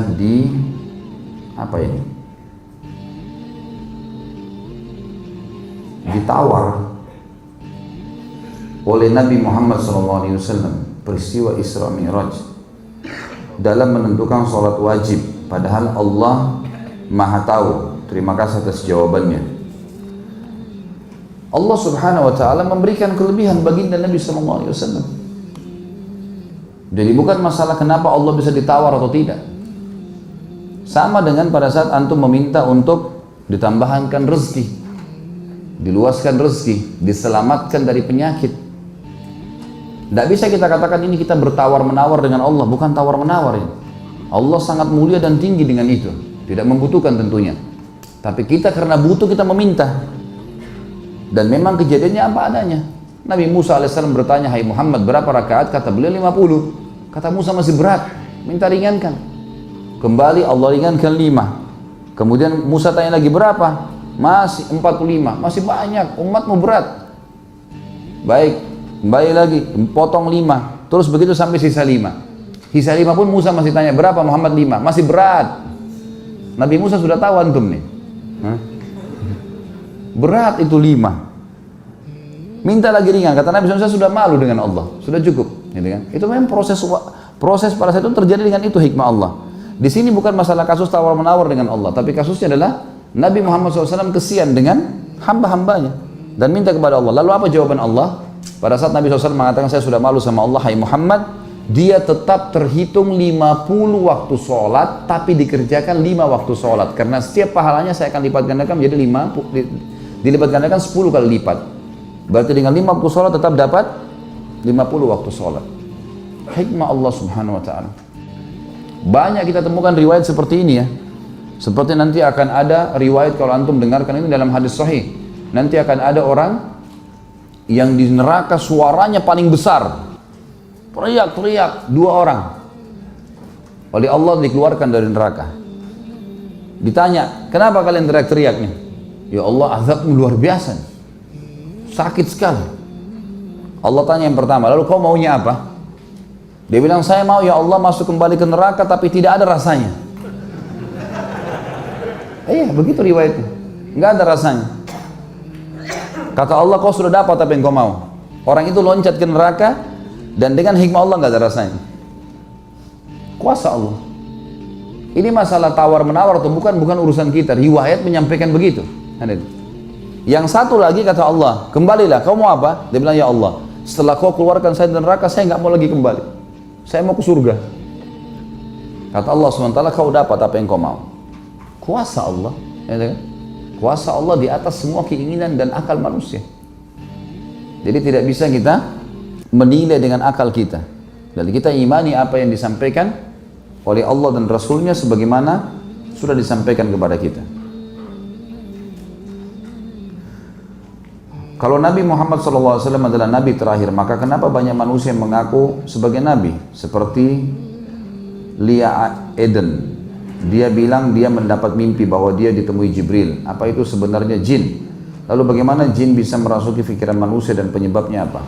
Pertama sekali kita orang mengimani risalah Nabi Muhammad SAW, mutlak. Apa yang tadi kita sampaikan ini bukan cuma sekedar dongeng atau meramaikan sebuah tempat atau cuma informasi. Memang ini wahyu, benar, tidak ada Nabi setelahku, kata Nabi SAW. Berarti ini harus kita imani dulu. Kasuistik, kenapa ada orang mengaku Nabi setelah Nabi Muhammad SAW? Nabi sudah sampaikan, akan datang setelahku 30 orang pendusta. Semuanya mengaku sebagai Nabi. Ketahuilah aku adalah penutup para Nabi dan Rasul. Nabi sudah tahu. Lalu kenapa mereka mengaku? Ya, sensasi. Ya. Bagaimana mereka bisa terkenal? Dalam pepatah bahasa Arab dikatakan, khalif tu'raf, ya. Buat sesuatu yang bertolak belakang, kau akan dikenal. Ini kalau ditarik pada positif, bisa jadi positif ini. Misal, kalau ada orang yang belum menemukan satu penemuan tertentu, lalu kita temukan, kita akan dikenal karena kita menemukan sesuatu yang hebat gitu. Atau yang banyak orang lakukan sekarang, semua kebenaran dilawan sama dia, bentrok. Ini haram, enggak, halal. Ini begini, enggak, begini. Bentrok, supaya dia dikenal. Ini di Indonesia tapi banyak juga orang begitu. Nah, orang-orang yang begini ini sensasi saja. Kalaupun benar dia melihat, dia katakan sosok Jibril, pasti syaitan. Karena Jibril tidak akan datang kecuali kepada Nabi. Dan sudah cukup sabda Nabi SAW yang mengatakan, tidak ada Nabi setelahku.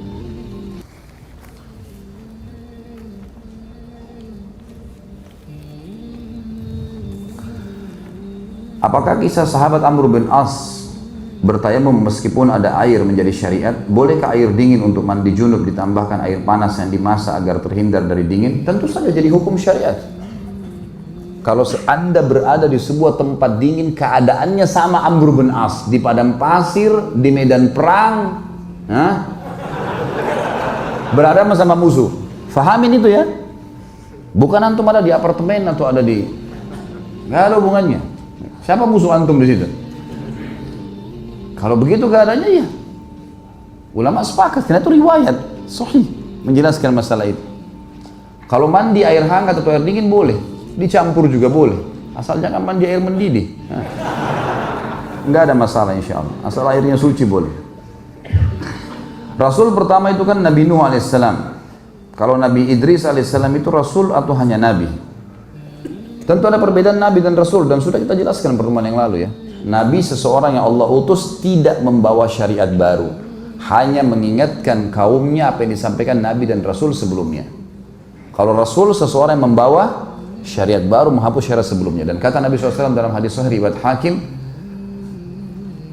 Allah mengutus 120.000 Nabi, diantaranya 313 Rasul. Jadi memang Rasul sedikit sekali. 120.000 Nabi, diantaranya 313 Rasul. 313 sedikit sekali dibanding 120.000. Kalau 120.000 itu teman-teman sekalian, kita kurangin 10.000-nya saja, masih kita simpan di samping 110.000 Nabi, 10.000 saja dikurangi 313, masih banyak gak? Masih banyak, sedikit sekali Rasul. Jadi Rasul memang Allah utus khusus untuk membawa pembaharuan syariat, dan tidak ada agama baru teman-teman. Agama cuma satu dari langit, agama Islam. Yang berbeda adalah hukum-hukum yang Allah ganti semaunya Allah sebagai pencipta sesuai dengan waktu dan tempat. Dan risalah Nabi Muhammad SAW penutup. Kalau dikatakan di sini Rasul pertama itu kan Nuh. Kalau Nabi Idris itu Rasul atau Nabi? Tentu saja Idris adalah Nabi. Idris adalah Nabi. Di antara 120.000 Nabi dan 313 Rasul yang wajib kita imani, yang tertulis namanya dalam Al-Quran dan Sunnah. 25 Nabi dan Rasul. Dan di antara 25 ini lebih banyak nabinya daripada rasulnya. Yang sangat terkenal Rasul adalah Ulul Azm. Ulul Azm, Nuh, siapa lagi? Musa, Ibrahim, Musa, Isa, dan Muhammad alaihi wasallam. Ini yang terkenal jelas kerasulannya. Namanya Ulul Azm, pimpinan para Nabi dan Rasul. Sisanya kebanyakan mereka adalah Nabi, adalah Nabi. Ya. Itu kuasa Allah Subhanahu Wa Taala. Saya mau tanya mengenai hadis Nabi SAW tentang tanda-tanda kiamat, yaitu berlomba-lomba meninggikan bangunan. Apakah itu sesuai dengan kondisi di sekitar Masjid Haram saat ini? Kalau iya, apakah hal itu tidak lebih baik dicegah? Lalu bagaimana menurut Ustadz mengenai mall di sekitar Masjidil Haram yang menjual produk-produk Nasrani seperti pakaian? Apakah hal itu baik? Tanda-tanda hari kiamat ini, Marwan, ini nanti. Ini kita bicara mukjizat. Tanda-tanda hari kiamat kita akan jelaskan nanti. Tapi sudah terlanjur dibaca bagaimana? Baiklah. Itu ada riwayat yang masih diperselisihkan ulama tentang kesohihannya. Ada yang mengatakan derajatnya sampai hasan. Kalau akan terbangun bangunan-bangunan besar di sekitar Masjidil Haram. Bahasanya memang begitu hadisnya. Kalau ada hadis sahih yang menjelaskan tanda-tanda hari kiamat, dan hadis sahih mengatakan pengembala-pengembala kambing akan berlomba-lomba membangun bangunan-bangunan yang besar. Kalau ini ulama tanggapi terjadi sekarang di beberapa negara Arab seperti Imarat, Qatar, ya, kemudian Kuwait, ya. Itu Imarat. Kalau Dubai sama Abu Dhabi masuk Imarat, negeri Imarat. Ini semua teman-teman, beberapa puluh tahun yang lalu pengembala kambing semua rajanya itu. Iya. Sampai Raja Imarat menceritakan, yang tinggal di Abu Dhabi, menjelaskan, dia bilang 40 tahun yang lalu saja, 40 tahun yang lalu, saya masih mengingat rumah ayah saya di padang pasir di kemah, dan kami mengembala kambing. Sekarang jadi raja yang memiliki building tidak ada yang kalahkan di dunia. Itu terjadi. Tapi kalau hadis tentang tanda-tanda hari kiamat ya tentunya, hadis tentang masalah bangunan besar di sekitar haram ini yang saya bilang tadi masih selisih di antara para ulama tentang derajat kesahihannya. Tapi ada yang menghasankannya, dan memang itu betul ya. Sekarang di sekitar haram gitu ya. Kalau masalah mencegah, tidak bisa dicegah, mustahil. Penyampaian Nabi SAW dan tanda-tanda hari kiamat bukan untuk dicegah. Nggak bisa dicegah. Informasi wahyu, ini akan terjadi loh. Kita enaknya sudah punya bocorannya saja. Tapi kalau antum mencegah nggak bisa. Mustahil dicegah. Itu dengan sunnatullah pasti akan terjadi. Sebagaimana kiamat terjadi, sebagaimana mati akan terjadi. Nggak bisa dicegah. Nggak mungkin dicegah. Dan tanda-tanda kiamat kita akan jelaskan ada kecil dan ada besar. Ini tanda-tanda kiamat kecil sebenarnya. Termasuk ada hadis yang menjelaskan kalau gunung-gunung Mekah akan diratakan. Dan sekarang diratakan banyak gunung-gunung Mekah. Gitu kan? Dijadikan jalan-jalan. Nggak bisa. Sekarang kalau tidak dilakukan itu, nggak bisa nampung jemaah haji. Nah, sekarang desak-desakan orang. Kalau tidak dibongkar gunung Umar, ada Jabal Umar namanya, yang sekarang dibongkar oleh kerajaan Saudi itu, dibangun bangunan itu memang nggak bisa, nggak ada lagi perluasan kemana. Karena Ka'bah itu teman-teman berada di lembah ya.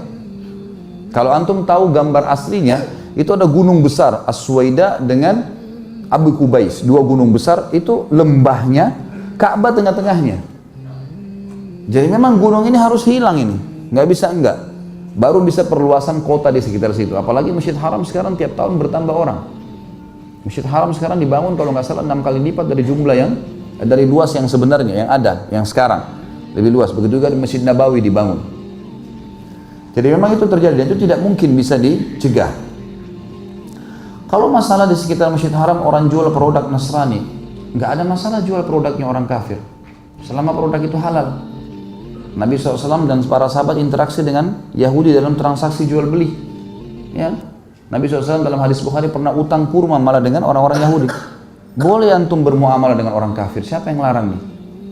Boleh bermuamalah dengan mereka selama bukan muamalah yang haram. Teman-teman sekalian, kita harus jadikan tolok ukur kehidupan kita adalah kehidupan Nabi SAW di Madinah, fase Madinah. Fase Madinah 10 tahun itu teman-teman sekalian, ada 4 golongan manusia pada saat itu. Yang pertama orang-orang kafir. Ada 3 suku Yahudi di Madinah, ini sudah pernah saya jelaskan, Qainuqa, Nadir dan Quraidah. Ada 3 suku ini di Madinah. Dan Nabi SAW tinggal bersama mereka, bertetangga bersama mereka, gitu kan? Dan Nabi SAW pernah interaksi.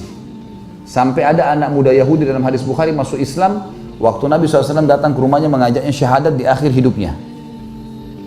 Yang sampai akhirnya Nabi SAW begitu masuk ruangannya, pamit sama ayahnya, ayahnya izinkan, kata Nabi SAW pada anak muda itu, ucapkan sekarang, asyhadu an la ilaha illallah wa anna Muhammad Rasulullah. Anak ini sudah sakit keras. Umurnya sekitar 14-15 tahun. Dia lihat ke arah ayahnya. Ayahnya mengatakan, Ati Abul Qasim. Patuhi ayahnya Qasim. Maksudnya Nabi SAW. Ini julukan Nabi. Maka anak itu syahadat. Syahadu la ilaha illallah wa anna Muhammad Rasulullah. Kata Nabi SAW, Alhamdulillah. Begitu Nabi SAW keluar di pintu rumahnya, nangis keluarganya, meninggal anak itu. Apa kata Nabi SAW? Segala puji bagi Allah yang telah menyelamatkan dia dari api neraka. Jadi Nabi datang ke rumahnya, orang Yahudi. Nabi SAW dakwahi di rumahnya. Interaksi nggak? Interaksi. Jadi walaupun presiden antum di Indonesia ini seorang alim ulama, hafal 30 juz Quran, luar biasa, semua menteri dia juga orang alim ulama, negeri Islam Indonesia menerapkan semua syariat Islam tidak terkecuali, tetap ada interaksi dengan orang-orang kafir. Ada nggak orang di antara kita yang lebih hebat dari Nabi SAW? Nggak mungkin. Nabi interaksi sama mereka, tapi Nabi mengajarkan kaidah-kaidahnya. Kalau orang memerangi dari mereka memerangi kita, kita perangin. Kita dakwahin Islam. Tapi orang tua kita yang kafir, wajib kita bakti. Ayat Al-Quran menjelaskan masalah itu. Kerabat kita non muslim, kita wajib silaturahim. Tapi kita tidak boleh dukung ibadahnya mereka. Boleh nggak kita memberikan sedekah kita kepada orang kafir? Hah? Mana jawabannya nih? Ulama joglo. Hah? Bukan ulama jomblo ya. Boleh. Nabi SAW pernah kedatangan orang kafir penyembah berhala dari belakang gunung Uhud. Nabi SAW lagi pegang puluhan ekor kambing. Puluhan ekor kambing. Lalu apa yang terjadi? Orang ini mengatakan, hai Muhammad, saya mendengar kau mengajarkan pengikutmu untuk saling bantu-membantu. Ada sedekah.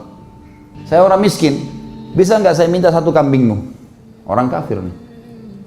Apa kata Nabi SAW? Kau lihat ini kambing semua? Dia bilang iya. Bawa semuanya. Semua buat kamu. Apa orang itu bilang? Hai Muhammad, jangan olok-olok saya.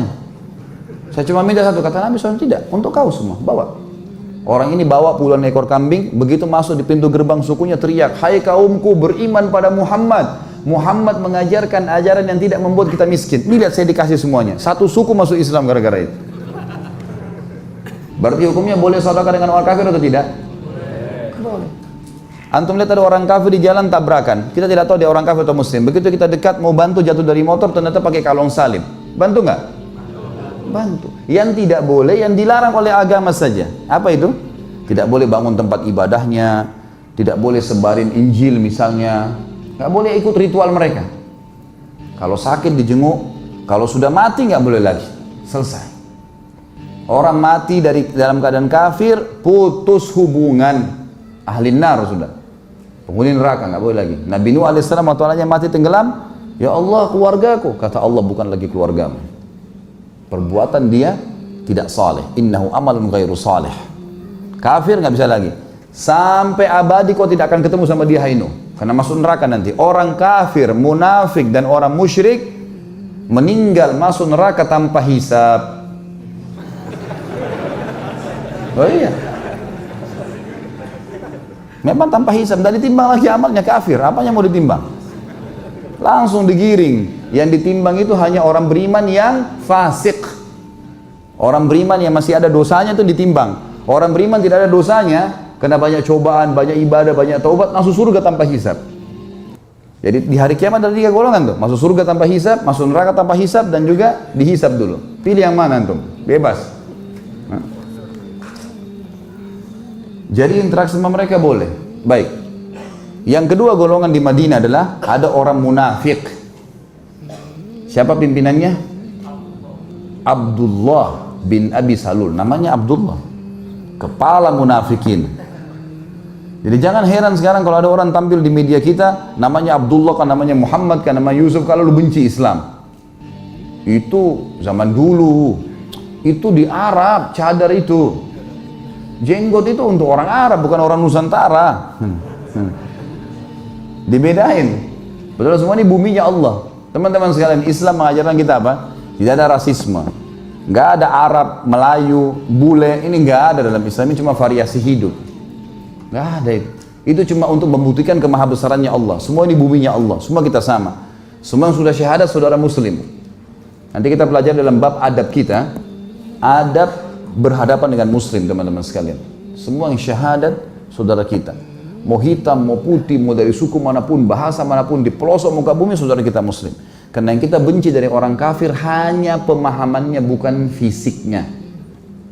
Kalau dia sudah tinggalkan pemahaman yang salah, saudara kita. Dan yang kita perangin itu, makanya dalam peperangan jihad yang kita perangi keyakinannya. Dakwahin dulu Islam. Nih Islam nih, nggak mau jizyah, upeti, nggak mau baru perang. Tapi kalau mereka sudah mengatakan sudah kami mengalah, kami masuk Islam, sudah nggak boleh dibunuh. Seperti itulah. Ada orang munafik. Jadi jangan heran, walaupun presiden kita semuanya adalah orang muslim, hafal Quran, semua menterinya juga begitu, negara yang terapkan Islam, akan ada orang munafik di tengah-tengah kita. Karena kita tidak lebih baik dari Nabi Sallallahu Alaihi Wasallam. Nabi aja hadapin mereka. Ikut sholat bersama Nabi, ikut transaksi. Bahkan Abdullah bin Abi Salul ini, waktu Nabi SAW mengepung Bani Nadhir, dia sempat memegang baju Nabi dengan keras, mengatakan, hai Muhammad, Bani Nadhir adalah partner bisnisku, bebaskan dia untuk saya, dengan tidak sopan. Nabi SAW mengatakan, pergilah wahai Abdullah, saya nggak mau ngomong sama kau. Dia ikuti, ya Rasulullah, bebaskan mereka, dengan cara tidak baik. Sahabat-sahabat sudah pada marah sama Abdullah bin Abi Salul ini. Cuma Nabi kan tidak menyuruh mereka untuk mengambil sebuah keputusan gitu. Sampai Nabi mengatakan, bawa mereka semua untuk kau. Dalam kondisi Nabi marah dengan dia. Tapi Nabi bermuamalah begitu. Ya. Berarti ada orang munafik ya. Jadi teman-teman jangan mudah menilai juga dari sisi lain orang-orang. Jangan karena ada di sebelah antum di pengajian mungkin belum terapkan sunnah lalu antum memvonis orang salah nih. Bagaimana kalau antum lihat kalau zaman Nabi itu ada kamera, lalu difoto Nabi bersama Abdullah bin Abi Salul, apa yang antum bilang? Hah? Sekarang kan begitu. Kalau orang duduk di majelis, ternyata bukan sefaham, ini nggak boleh ada nih. Bagaimana kalau kita lihat di zaman Nabi, Abdullah bin Abi Salul transaksi dengan Nabi? Nggak boleh buru-buru. Tapi ada orang munafik, itu intinya. Yang ketiga, ada ahli maksiat, namanya usad. Ada nggak di zaman Nabi SAW orang berzina dirajam? Hah? Jawab, jangan ragu. Ada. Ada nggak orang yang mencuri dipotong tangannya? Ada. Hadis Bukhari semua menjelaskan. Ada namanya Fatimah yang pernah mencuri, tapi dari anak suku yang terkenal di Mekah, lalu setelah masuk Islam dia mencuri. Lalu sahabat berkata apa? Siapa yang bisa melobih Nabi SAW ini supaya jangan dipotong tangannya, karena orang ini orang terhormat. Masuklah Usama bin Zaid radhiyallahu anhu, anak kesayangan Nabi SAW, Zaid bin Harithah, anak angkat Nabi SAW dulunya, sebelum dilarang anak angkat. Kemudian masuk anaknya dia, Usama, orang yang sangat dicintai oleh Nabi SAW, mengatakan, ya Rasulullah, ada Fatimah ini terkenal dari sukunya, dia mencuri, tapi ya Rasulullah, anak terhormat, mungkin bisa dimaafin enggak? Kata Nabi SAW, kumpulin orang semua di masjid, kumpul. Nabi SAW naik di atas mimbar lalu berkata apa? Setelah tahmid dan salawat, telah sampai kepada saya berita bahwasanya sebagian kalian ragu menerapkan hukum Allah, memotong tangan seseorang yang telah mencuri. Ketahuilah, kalau Fatimah binti Muhammad, Fatimah radhiyallahu anha al-Batul, Az-Zahra yang terkenal, gitu kan? Anak Nabi SAW, anak kesayangan Nabi SAW. Kata Nabi SAW, kalau Fatimah binti Muhammad mencuri, saya akan potong tangannya. Anak saya pun mencuri, saya potong. Apalagi cuma Fatimah itu, potong tangannya, dipotong tangannya. Jadi ada ahli maksiat. Tahu nggak di zaman Umar bin Khattab, teman-teman sekalian, kalau hukuman peminum khamr double, jadi 80 derah. Dulunya 40. Di zaman Nabi SAW 40, di zaman Abu Bakar 40, di zaman Umar jadi 80. Uthman dan Ali dikembalikan lagi 40-40 radhiyallahu anhum ajma'in. Kenapa di zaman Umar jadi 80? Karena wilayah Islam makin luas, makin banyak peminum khamr. Dan pada saat itu pecutnya, cambukannya itu pelapa kurma. Rupanya dengan dipukul pakai pelapa kurma 40 kali, enggak kapok-kapok, mabuk lagi. Sama Umar dobelin 80, cambuk 80. Padahal Umar kita tahu tegas sekali dalam agama kan? Tapi ada peminum khamr tuh, malah tambah banyak di zaman beliau. Berarti ada ahli maksiat nih. Jadi biar presiden kita muslim, semua menterinya muslim, hukum Islam diterapkan, akan ada penjahat. Makanya jangan salah-salahin sekarang, katanya Saudi terapin hukum Islam. Tapi kok masih ada orang berzina, masih ada orang dipenggal lehernya narkotika? Ya di zaman Nabi aja ada. Apalagi sekarang. Benar nggak? Yang terakhir, yang keempat ada orang beriman. Dan ini yang mendominasi. Orang beriman yang mendominasi, mereka yang menerapkan hukum Allah, mereka yang mengatur. Jadi yang tiga golongan ini tidak bisa buat apa-apa. Inilah yang terjadi kehidupan di zaman Nabi SAW, dan ini terjadi di zaman kita teman-teman sampai turunnya Nabi Isa AS. Kalau Isa AS sudah turun di akhir zaman membunuh Dajjal, berbeda hukumnya. Karena banyak hadis sahih, kita akan jelaskan nanti di pelajaran kita akan datang tanda-tanda hari kiamat. Kata Nabi SAW, Isa akan membunuh Dajjal dan akan berhukum dengan hukumku, dan tidak ada satu celah kecil pun di muka bumi ini, gang kecil, kecuali akan masuk Islam pada saat itu, baik dengan kemuliaan atau terhina. Gak bisa dia terima Islam atau dia dibunuh oleh pasukannya Isa alaihissalam. Dan bagaimana umat pada saat itu bisa, bagaimana umat ini sesat di awalnya ada aku, sementara juga sesat di akhirnya ada Isa. Karena di awal dan akhir ada Nabi, dua Nabi yang memimpin, dan Isa alaihissalam berhukum dengan hukum Nabi Muhammad SAW. Selama Isa belum turun berarti masih seperti itu.